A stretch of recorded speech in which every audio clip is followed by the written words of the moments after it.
حبیب صدیقی. ناظرین اکرام، اس سیگمنٹ میں ہم بات کر رہے ہیں، ہمارا موضوع ہے میرا بچپن. ہم معروف شخصیات سے ملاقات کریں گے اور ان سے ہم جاننے کی کوشش کرتے ہیں کہ ان کا بچپن کیسے گزرا. اس کا مقصد یہ ہے کہ آج کی نسل کچھ سیکھ سکے کہ وہ بچپن کیا تھا، اس بچپن نے کیا سکھایا. اس میں یقیناً کچھ شرارتیں بھی تھیں، کچھ نادانیاں بھی تھیں، لیکن کچھ تربیت بھی تھی. آج ہمارے ساتھ موجود ہیں محترم ڈاکٹر طاہر مسعود صاحب. آپ جامعہ کراچی میں ماس کمیونیکیشن ڈپارٹمنٹ کے چیئرمین رہے ہیں اور سینئر صحافی بھی ہیں، ماشاءاللہ صدارتی ایوارڈ یافتہ بھی ہیں. ڈاکٹر صاحب، آپ نے ایک کتاب بھی لکھی اور آپ کے ناخواندہ، اور ویسے بھی میں آپ کو پڑھتا رہا، آپ نے اپنے بچپن کا کافی تذکرہ کیا ہے. یعنی کہ آپ کا بچپن شرارتوں کے علاوہ، نادانیوں کے علاوہ کے ساتھ کیسا گزرا، کہاں گزرا؟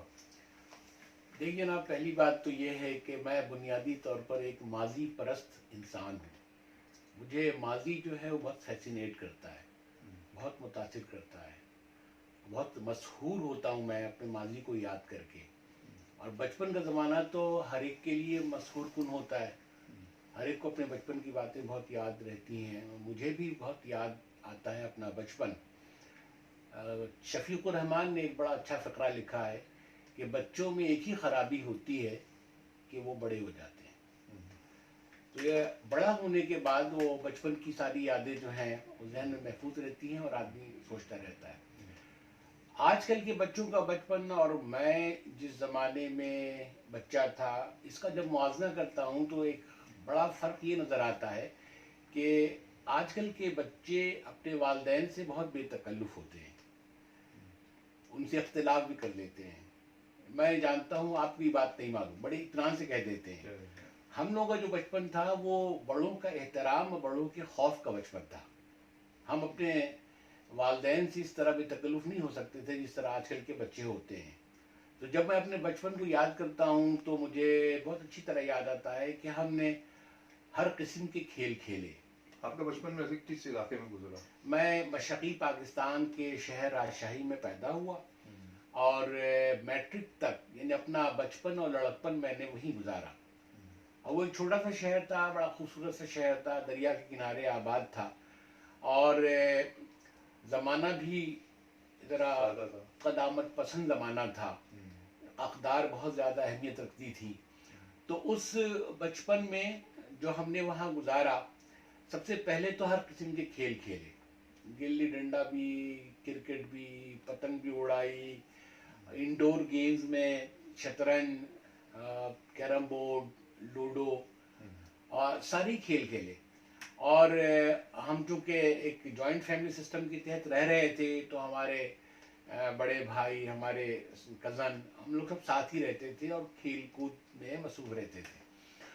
لیکن سب سے بڑی بات یہ تھی کہ کھیل کھیلتے ہوئے بھی ہمیں اس بات کا احساس رہتا تھا کہ کوئی بات اگر ناپسندیدہ ہوئی تو ہمیں والد سے یا چچا سے ڈانٹ پڑے گی.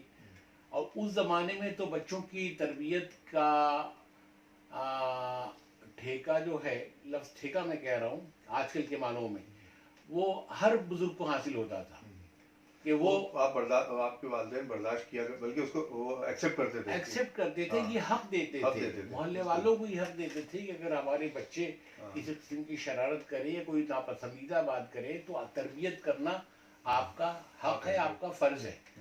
ظاہر ہے یہ بات اب تو نہیں رہی. تو اس لیے ہمارا بچپن جو ہے وہ شرارتوں کے ساتھ ساتھ خوف کا بھی بچپن تھا.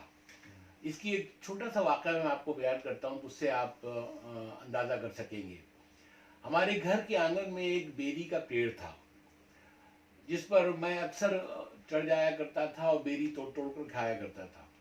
تو ایک دن میں اسی درخت پر چڑھا ہوا بیری توڑ توڑ کر کھا رہا تھا کہ اچانک ہمارے چچا، جن سے ہم لوگ بہت ڈرتے تھے اور ہم انہیں ابی کہا کرتے تھے، ہمارے ابی جان جو ہے وہ بائی سائیکل پہ گھر پہنچے اور انہوں نے بائی سائیکل کھڑی کر کے پھر وہ گھر میں آئے. انہوں نے غسل کیا، کپڑے بدلے، پھر آنگن میں بیٹھ کر کھانا کھایا. جتنی دیر تک وہ یہ سارے کام کرتے رہے میں درخت کے اوپر چھپ کر کے بیٹھا رہا اور اس خوف سے کہ اگر نیچے اتروں گا تو کہیں ڈانٹ نہ پڑ جائے کہ بیری کے درخت کیوں چڑھے. اور ہمارے چچا تھے، ٹھیک ہے نا، چچا بھی تھے، خالو بھی تھے. کیونکہ 2 بہنوں نے 2 بھائیوں سے شادی کی تھی, ہم سب انہیں کی اولادیں تھیں. اچھا. تو اتنا خوف تھا اس بات کا کہ کہیں ڈانٹ نہ پڑ جائے. تو یہ اس زمانے کی اقدار تھی کہ بڑوں کا احترام اور بڑوں کا خوف دونوں چیزیں ہوتی ویسے تھیں. مشاغل کیا تھے مطلب آپ لوگوں کے, آپ کے ایک بچے کے جو ہماری یہاں آج کل مشاغل ہے کہ وہ موبائل ہاتھ میں کھیل رہا ہے؟ نہیں, ہمارا مشغلہ جو ہے صرف کھیل ہی نہیں تھا, بلکہ ہمارے والد اور ہمارے چچا کی کتابوں کی دکان تھی, اور اخباروں کی ایک طرح سے فروخت کا کام بھی ہم لوگ کیا کرتے تھے. 2 سے زائد دکانیں تھیں. تو مجھے بھی, میرے بڑے بھائی خالد مسعود, میرے کزن شفیق احمد فاروق, ہم سب کو مطالعے کی عادت تھی. اور میں تو خیر بہت زیادہ ہی کتابیں پڑھتا تھا. اسکول سے واپسی پر ہماری جو دکان تھی کتابوں کی, جس کا نام تھا اردو لائبریری راجشاہی میں, تو میں وہاں بیٹھ جایا کرتا تھا. پیچھے ایک میز ہوتی تھی, اس میز اور کرسی پہ بیٹھ کر طلسم و شعبہ, داستان امیر حمزہ اور الف لیلا, یہ ساری کتابیں نکال کر جی اس زمانے میں یہ داستانی ادب جو ہے وہ بیٹھ کر کے ہم پڑھا کرتے تھے. اس کے علاوہ جتنے بھی ادبی رسائل آتے تھے, صحافتی رسائل آتے تھے, جیسے اردو ڈائجسٹ, نقوش, سیپ, اخبارات جو آیا کرتے تھے, ان سب کا ہم مطالعہ کرتے تھے. تو ہمارا بچپن جو ہے وہ کھیل کود کے ساتھ ساتھ لکھنے پڑھنے کے مشاغل میں بھی گزرتا تھا. اور اسکول ہی کے زمانے میں نے کہانیاں لکھنی شروع کر دی, اور وہ کہانیاں چھپی بھی. تو ہمارا چھوٹا سا شہر تھا, وہاں پہ بڑا مشہور ہو گئے کہ بھائی یہ تو کہانیاں لکھتے ہیں. مشہور ہونے کے بعد محسوس کیا ہوا کہ میں بہت بڑا؟ نہیں, مطلب خوشی بہت ہوئی. ہاں, اس وقت ہم یہ بھی نہیں جانتے تھے کہ اس کو شہرت کہتے ہیں, لیکن یہ تھا کہ ہماری تحریر چھپتی تھی اور پڑھی جاتی تھی اور پسند کی جاتی تھی, تو اس سے ایک افتخار, ایک خوشی کا احساس جو ہے. آپ نے بھی کتاب میں لکھا ہے کہ آپ چھٹیاں گزارنے ماموں کی یہاں کسی یہاں گئے جاتے؟ نہیں, وہ یہ ہوتا تھا کہ ہمارے جو چچا تھے ان کو بچوں کی تربیت کا, شروع میں تو وہ پٹائی وٹائی کیا کرتے تھے بچوں کی شرارت کرنے پر, لیکن پھر آہستہ آہستہ وہ اس نتیجے پہنچے کہ پٹائی مسئلے کا حل نہیں ہے, بلکہ بچے کو اس کی نفسیات کو سمجھ کر کے اس کی تربیت کرنی چاہیے. تو وہ یہ بھی کیا کرتے تھے کہ وہ کبھی چھٹیاں آئیں, گرمیوں کی چھٹیاں آئیں, تو پھر ہم لوگ کو لے کر نکل جاتے تھے وہ مختلف شہروں میں گھمانے پھرانے. تو ہم ایک مرتبہ گئے 12 سال, تو انہوں نے جانے سے پہلے کہا کہ بھئی یہ جو ہم سفر کر رہے ہیں تو اس کا واپسی پر ایک سفر نامہ بھی لکھنا ہے ہر ایک کو, اور جس کا سب سے اچھا سفر نامہ ہوگا اس کو ہم انعام دیں گے. تو ہم 12 سال گئے, وہ اسٹیمر اور کشتیوں کے ذریعے, وہ ایک جزیرہ سا تھا, وہاں ہم گئے, اور پھر واپس آ کر کے ہم نے وہ سفر نامہ لکھا. تو ہمارے جو بڑے بھائی خالد مسعود تھے ان کو فرسٹ پرائز ملا, مجھے سیکنڈ پرائز ملا. اور پورا گھرانہ ہی ادبی تھا. ہاں, مطلب ادبی لکھنے پڑھنے کا ماحول تھا. ارے نہیں, آپ نے جیسے بھی ذکر کیا چچا کا کہ وہ گئے اور انہوں نے ایک ٹارگیٹ آپ کو, ایک ہدف دیا کہ یار آپ کو یہ لکھنا ہے, مطلب آپ پورے راستے بھی سوچتے رہے, مطلب متوجہ رہے. آج کے دور میں ہم دیکھتے ہیں کہ شاید ہمارا وہ تعلق نہیں رہ گیا بچوں کے ساتھ.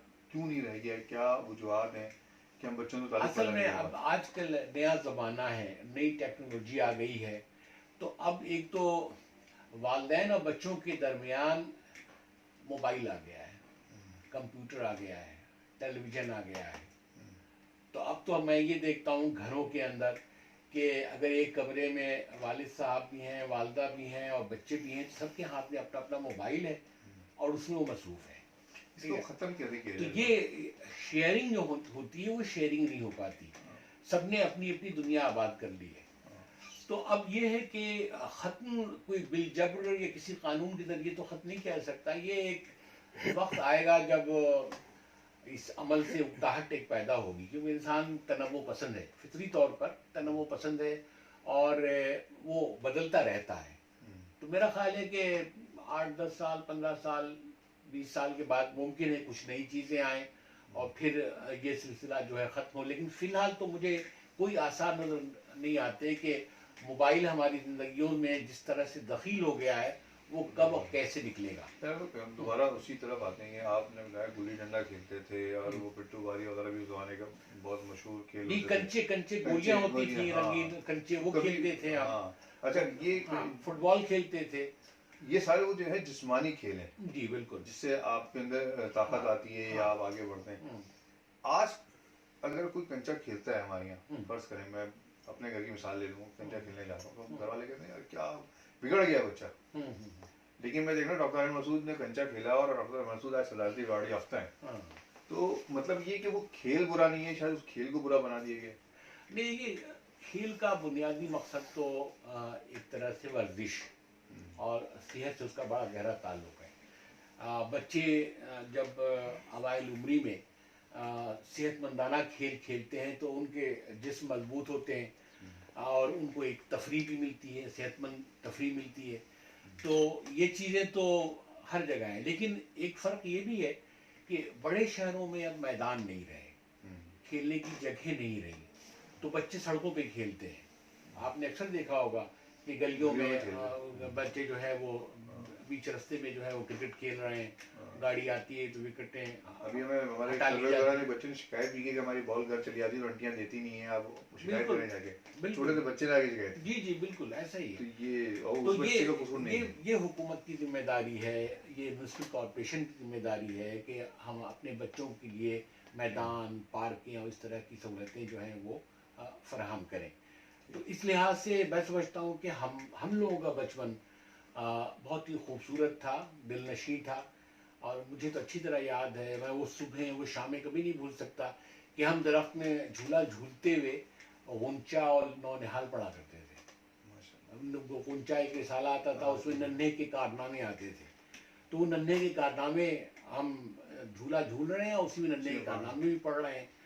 تو یہ میرا خیال ہے کہ یہ ہماری خوش نصیبی تھی کہ ہمیں ایسا ماحول بھی. کھانے میں آپ کو کیا چیزیں ایسی تھیں جو بچپن میں بہت پسند ہوتی تھی؟ ہم وہیں سے خواہش کہ بھائی یہ پکا دیں یا گھر میں ایک فرمائش. نہیں، اس زمانے میں بچوں کے اتنے نخرے نہیں ہوتے تھے وہ فرمائش وغیرہ کریں. جو گھر میں سب کے لیے پکتا تھا وہ کھانے پہ مجبور ہوتے تھے. البتہ یہ ضرور ہے کہ سستا زمانہ تھا تو ایک چونی جو ہے اس کی بھی بہت سی چیزیں آ جاتی تھیں. تو ہم لوگ جو ہے وہ ہمیں جو جیب خرچ ملتا تھا اسکول جاتے ہوئے اس سے ہم باہر کی چیزیں خرید کر کے کھا لیا کرتے تھے. اور وہ ہمارے لیے ایک بہت بڑا انجوائمنٹ ہوتا تھا. یہ آج کل جو پیزا اور کنٹکی چکن فرائی اور اس طرح کی جو رات میں چلے آ رہے ہیں 12 بجے آپ نے آرڈر کیا، یہ سلسلہ تو اس زمانے میں تھا نہیں. تو جو کچھ بھی ہماری عیاشیاں تھیں وہ اپنی ہی جیب خرچ تک یا والدین کی نگاہ التفات کی منتظر رہتی تھیں کہ کبھی وہ کچھ اچھی چیزیں کھلا دیں، اور وہ ایسا ہوتا بھی تھا. لیکن یہ ہے کہ بچے اس زمانے میں اتنا میٹر نہیں کرتے تھے جتنا اب میٹر کرتے ہیں. کہ بچوں کو اتنی غیر معمولی اہمیت دے دی گئی ہے کہ اب ایسا لگتا ہے کہ بلکہ میں نے ایک پوئم لکھی، ایک نظم لکھی تھی جس میں اپنے بیٹے سے مخاطب ہو کر کہتا ہوں کہ تم کہتے ہو کہ میں وہ جانتا ہوں جو آپ نہیں جانتے، تو تم ٹھیک ہی کہتے ہو. پہلے میں اپنے ابا کا کہاں مانتا تھا، اب میں تمہارا کہاں مانتا ہوں. تو اس وقت بھی میں اطاعت گزار تھا، آج بھی اطاعت گزار ہوں. تو یہ ایک فرق آ گیا ہے. ہاں یہ فرق ہے، اور یہ فرق ہمارے میڈیا نے بھی یا ہمارے حالات نے پیدا کیا ہے. اب دیکھیے نا، تربیت جو ہے وہ سختی کا تقاضا کرتی ہے.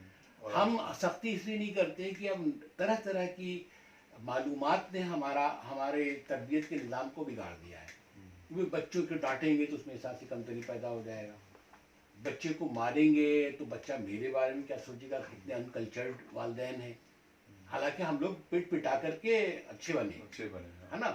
اور جب تک کہ سختی نہ ہو تو تربیت تو پلاسٹر ہوتے رہنا چاہیے. پلاسٹر ہوتا رہنا. تو اب ہم ہر وقت بچوں سے پبلک ریلیشن کرتے رہنا چاہتے ہیں کہ بچوں کو خوش رکھیں، راضی رکھیں، اور وہ ہمارے بارے میں کوئی ایسی ویسی رائے قائم نہ کریں. اس چیز نے جو ہے تربیت کے نظام کو بہت بری طرح سے مجروح کیا ہے. ٹھیک ہے، بہت شکریہ صاحب. ہمارا یہ سیگمنٹ 15 منٹ کا تھا لیکن گفتگو ایسی ہی جاری رہی. ہم انشاءاللہ اس سیگمنٹ کو اور لے کے چلیں گے. یہ ہم نے کوشش کی ہے کہ آج کے نوجوانوں کے لیے، آج کے والدین کے لیے ہم کچھ دے سکیں اور وہ کچھ سیکھ سکیں. ہمارے لیے بھی تربیت ہے، ہم آپ سے تربیت لے کے آگے چل رہے ہیں. امید ہے ناظرین آپ کو یہ پروگرام پسند آیا ہوگا. میں چاہوں گا کہ آپ اپنے کمنٹس سے ہمیں آگاہ کریں، سبسکرائب کریں ہمارے چینل کو، اور ہمیں اپنے کمنٹس کے لیے اس نمبر پہ ہم سے رابطہ کریں.